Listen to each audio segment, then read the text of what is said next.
Hi guys! Papunta po kami ng Nobi Nobi. Sa mga hindi po nakakaalam, ang Nobi Nobi po ay isang indoor playground dito po sa Hong Kong. Na kung saan hindi lang bata ang pwedeng maglaro, kundi pati na rin ang mga matatanda. Yes po, tama po ang narinig ninyo. Pwede din po ang mga matatanda. Ito ang playhouse ng Nobi Nobi. Tingnan mo naman, napakadaming ball pit. Napaka-safe siyang apakan, hindi talaga masasaktan yung mga bata. Tapos yung mga sahig na yan, malambot din yan. Kaya hindi rin nakakatakot. Kahit magtatakbo sila dyan, hindi sila masasaktan kapag nadapa. Ito namang net na to, napakatibay din yan. Kahit matanda, pwede din. At dito nga, tuwang-tuwa ako dito sa piano na to. Pag inapakan mo, talaga namang tumutugtog siya.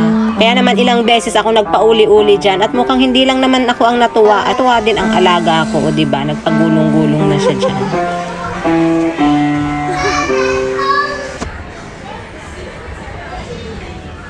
At nung magsawa nga kami sa piano ay ito at bumaba siya at nanguha siya ng mga itlog. Kasi nga 'di ba mag-Easter holiday, so may pa egg hunt ang Nobi Nobi.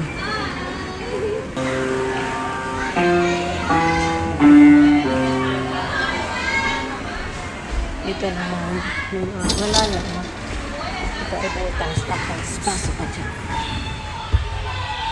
Tapos meron ditong parang mga tanim. Oh, diba? Ang cute. Dito naman. Dito. Oh. It's a bear. Look, I'm so big.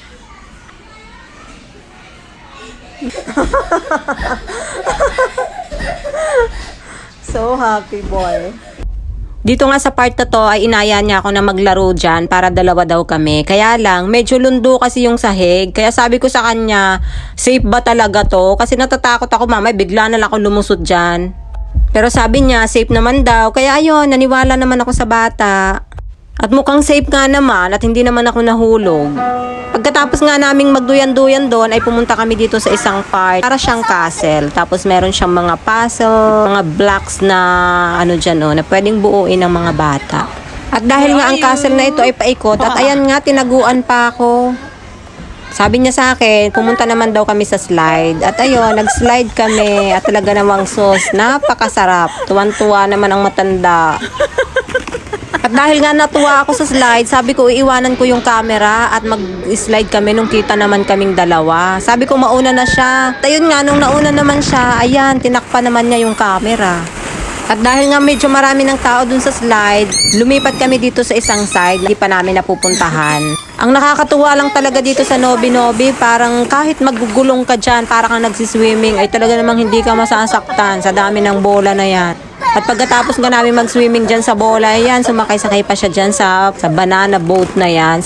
At habang nakikita ko siyang tuwang-tuwa dyan sa banana boat na yan, ay parang nakaramdam ako ng inggit. Kaya naman sabi ko sa kanya, pasakay din ako.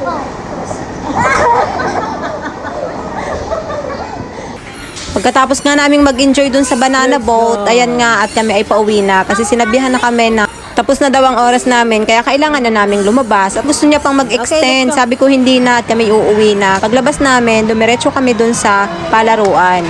Kasi dito sa Nobi Nobi, hindi lang playhouse ang pwede nyong ma-enjoy. Meron din silang mga kiddie rides, prize machine na pwede mong hulugan ng mga coins. Pinaglaro ko nga lang siya ng isa at pagkatapos ay umuwi na rin kami. Dito na kami sa bahay. Grabe, sobrang nakakapagod. Papahinga muna. Oras na ng pahinga namin. So, hanggang dito na lang. Bye!